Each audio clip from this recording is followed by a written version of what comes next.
Welcome back. So I was giving you the definition of wavelength, its relationship with period and its difference with frequency. Now this is the way we have been representing the sine wave, the simplest periodic analog signal.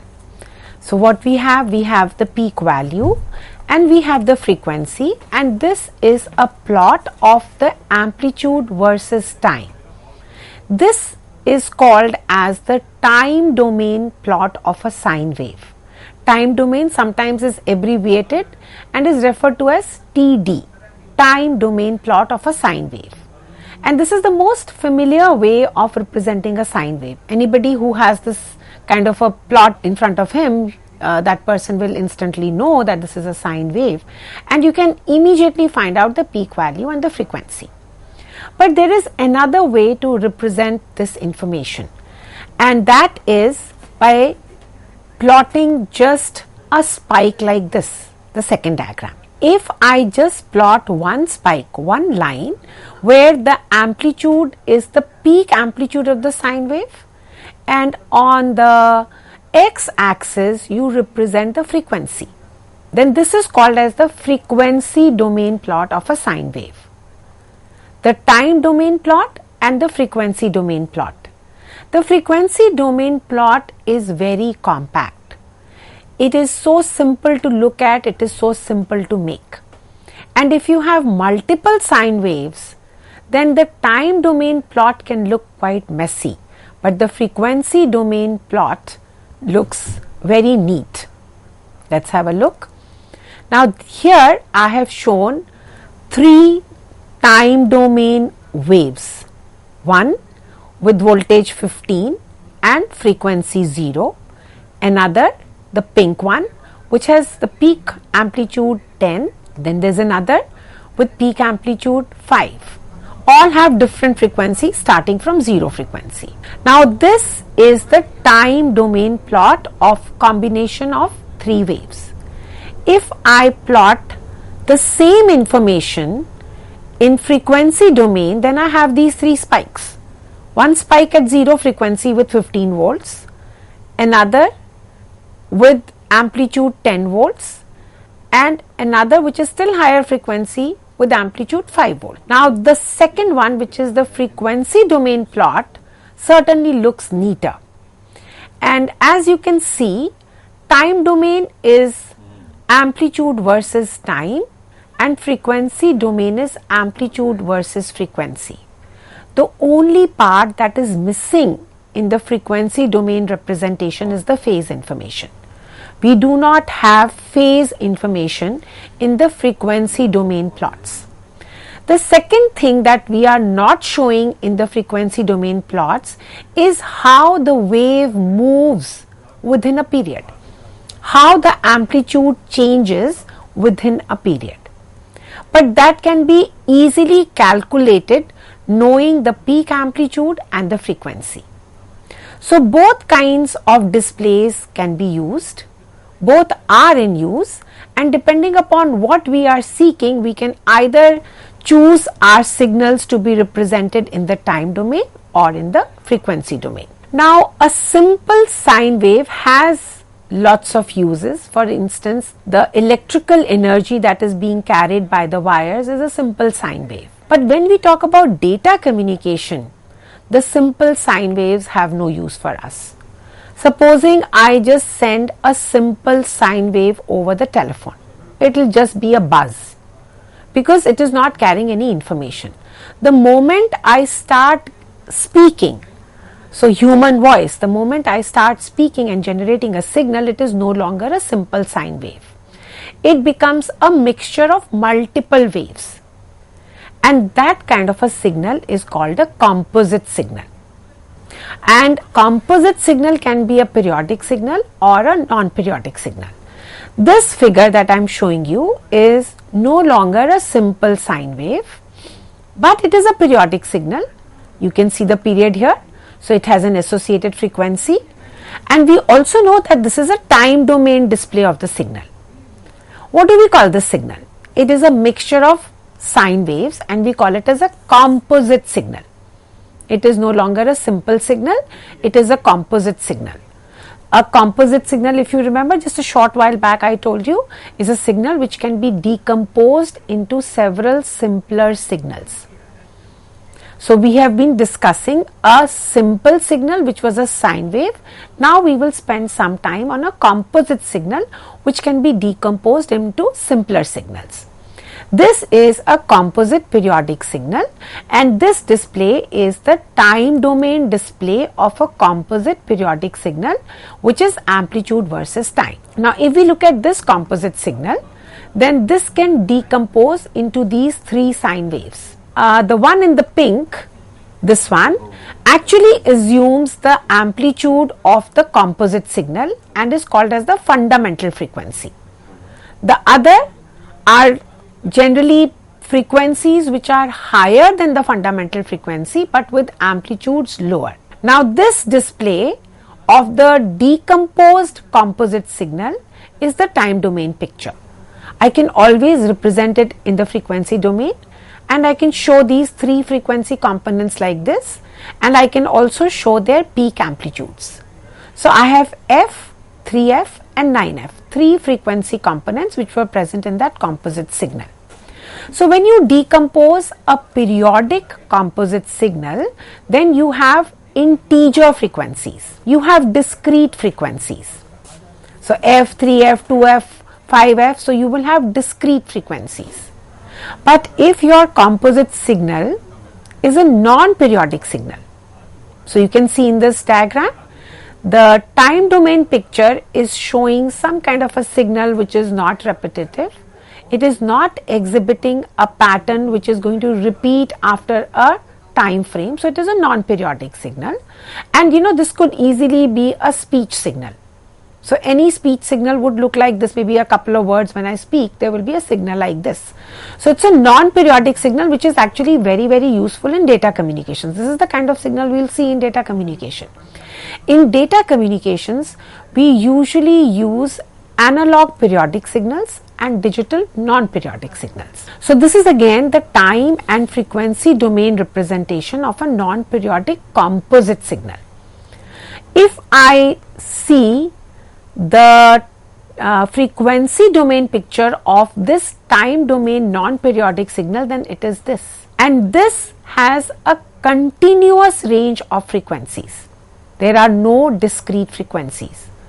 The amplitudes are there, so there are many sine waves, in fact infinite number of sine waves, and they each have a distinct frequency, but the frequencies have real numbers. There are not integer number of frequencies, so we call them as a continuous band of frequencies. So there is a difference in the frequency domain and time domain representation of a periodic and non-periodic composite signals. The frequency domain representation sometimes is also referred to as spectrum of a signal because it is containing all the frequency components of a signal. Now we will be concerned with the bandwidth of the composite signals. Now if your composite signal is periodic, then it can be decomposed into discrete frequency segments, discrete frequency components, and it looks like this. You have these frequency components and then you will have the lowest component and the highest component. In this figure you have 5000 as the highest component and 1000 as the lowest component, and let's assume the unit is kilohertz. Then the bandwidth of this composite signal will be highest minus the lowest, and as you can see it is 4000 hertz. So I'm sorry, let's assume this is the unit is hertz here. So 5000 hertz, 1000 hertz, and if the units are not given, then by default we have to assume it is in hertz. If the units are not given, then by default we always assume that the time period is seconds and the frequency is in hertz. Now let's look at the bandwidth of a composite signal which is non-periodic. So you have a continuous range of frequencies, but it will have a definitive bandwidth. You still have the highest and the lowest, so bandwidth remains the same. Only thing is that it presents itself a little differently because it has infinite number of frequencies within the two limits. So this is the way you will represent the bandwidth of a composite non-periodic signal, and in the previous diagram I had shown you that was the bandwidth of a composite periodic signal. Let's look at a numerical problem based on these concepts. If a periodic signal is decomposed into 5 sine waves, so obviously it's a composite signal because it can be decomposed into 5 sine waves. Now the frequencies of these 5 sine waves are 100, 300, 500, 700 and 900 hertz respectively. You are required to find the bandwidth, as well draw the spectrum, assuming all components have a maximum amplitude of 10 volts. So you can easily draw this in the time domain as well as in the frequency domain.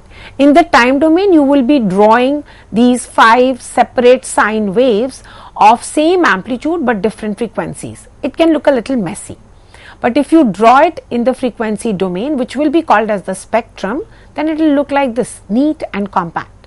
You have to just draw these 5 spikes at 100 hertz, 300 hertz, 500 hertz, 700 hertz and 900 hertz. Each of these spikes will have an amplitude of 10 volts, and then the bandwidth can easily be found by subtracting the highest component from the lowest component. So the bandwidth will be 900 minus 100, which is 800 hertz. Now let's look at a similar example if our signal is non-periodic. So a non-periodic composite signal has a bandwidth of 200 kilohertz. In this case, the bandwidth is given to you.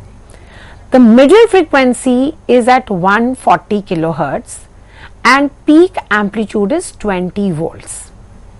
The two extreme frequencies has an amplitude of 0. You have to draw the frequency domain signal, or we can call it draw the spectrum of the signal. Now the composite non-periodic signal has a bandwidth of 200 kilohertz and the central frequency is 140. So 140 is the central frequency, so obviously 100 kilohertz below it and 100 kilohertz above it.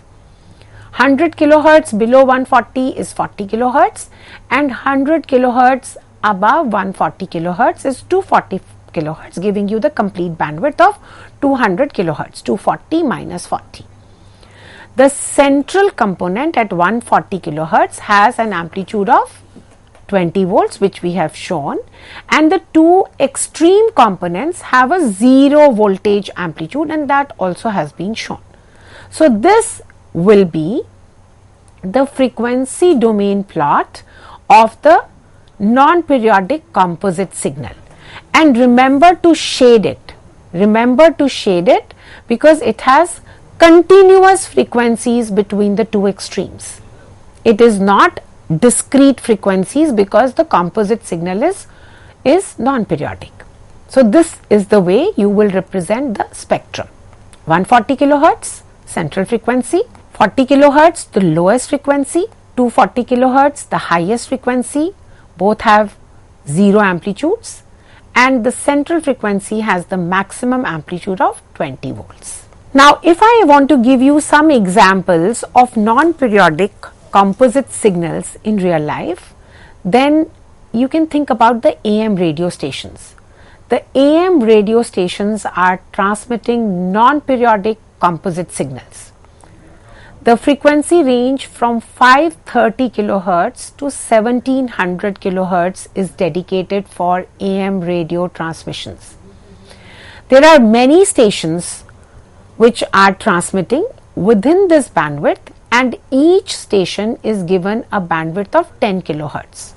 So you can easily work out the number of radio stations that can be accommodated in the wider bandwidth of 530 to 1700 kilohertz. Similarly, FM radio station is also an example of composite non-periodic signal transmission. FM radio station has 88 megahertz to 108 megahertz of the electromagnetic spectrum dedicated for its transmission, and each station is given a bandwidth of 200 kilohertz. So these are the real life examples of non-periodic composite signals. Now so far we have been discussing about analog signals.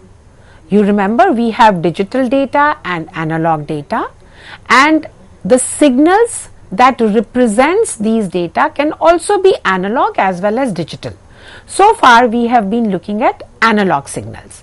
Now let's look at digital signals.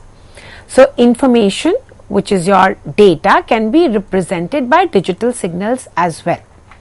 Usually we are familiar with 2 levels of digital signals, and 1 bit per level is carried by these kind of signals.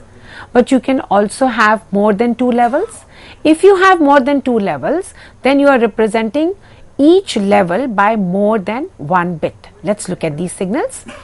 This is a digital signal with just 2 levels, level 1 and level 2. Each level is carrying 1 bit of information. And you can also count the number of bits that you have sent in 1 second. So you can count here 8 bits are sent in 1 second, and that's called as the bit rate. Bit rate in this case is 8 bits per second, and it's abbreviated as BPS. So this is how you talk about or you represent digital signals. Now you can also have more than 1 level for representing a digital signal, like in this diagram. I have used 4 levels, level 1, level 2, level 3 and level 4. Now since I have more levels, each level is carrying more than 1 bit. Each level is carrying 2 bits of information. So if you look at the bit rate here, it has increased. I have been able to send 16 bits in 1 second. So the bit rate becomes 16 bits per second. So it's a smart strategy I have used to increase my bit rate in the same time. Now the number of levels can be increased to any number. This is 4 levels. Supposing I have L levels, then the number of bits associated with each level will be log L to the base 2. Log L to the base 2. Let's look at some example. A digital signal has 8 levels. The moment I say 8 levels, I know I am talking about a digital signal. It is no longer an analog signal. So a digital signal has 8 levels. How many bits are needed per level? So we can calculate the number of bits from the formula which I have written in my previous slide, and I have reproduced it here in this slide also, log L to the base 2. So the number of levels is 8, and log 8 to the base 2 is 3. So then if I have 8 levels, then every level will be carrying 3 bits of information. Now there is a slight twist here. Supposing a digital signal has 9 levels, then how many bits will be needed? Now if I find out log of 9 to the base 2, it does not give me a whole number. It says 3.17. Now it's not possible to represent 3.17 bits. So I round it off next highest whole number. So 3.17 will be replaced by 4. So if I have 9 levels, then the number of bits that will be needed per level is 4. And I reiterate, the bit rate is the number of bits sent in 1 second, and it is expressed as BPS, the bits per second. It's something like the frequency that we had in analog signal. Bit rate is analogous to that. Now frequency and period are not the appropriate terms to be used in digital signals.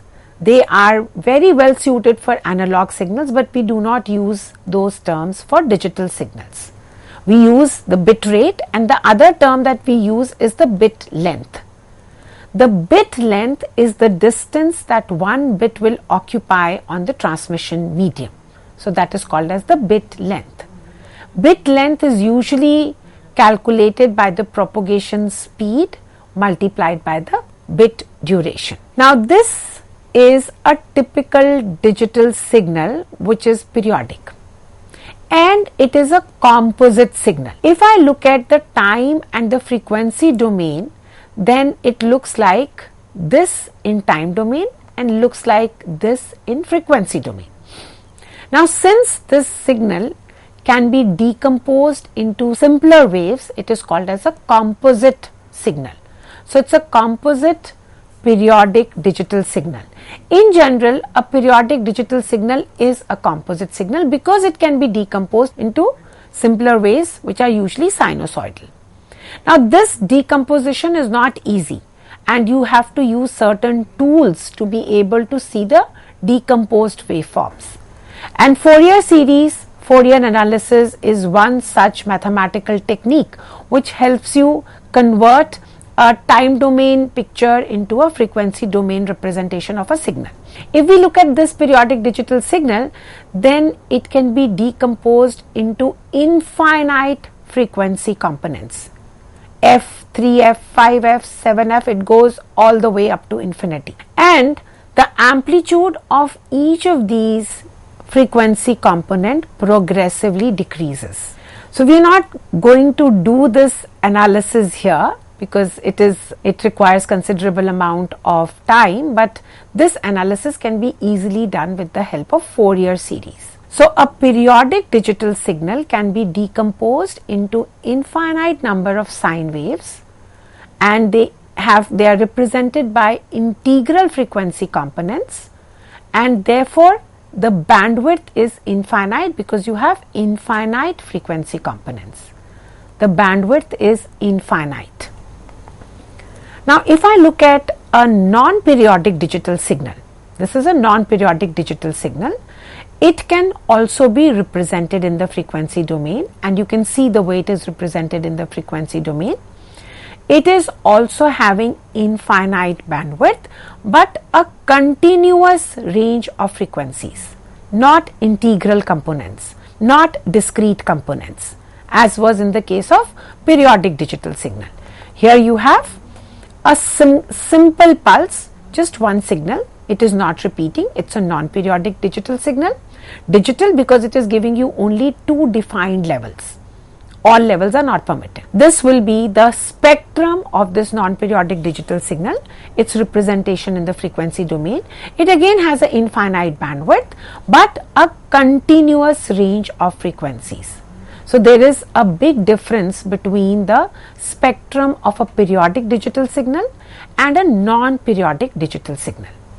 And I am going to reiterate, in data communication we use non-periodic digital signals. So this is a typical digital signal. It is a non-periodic digital signal, and this is the kind of signal that the two communicating devices need to exchange.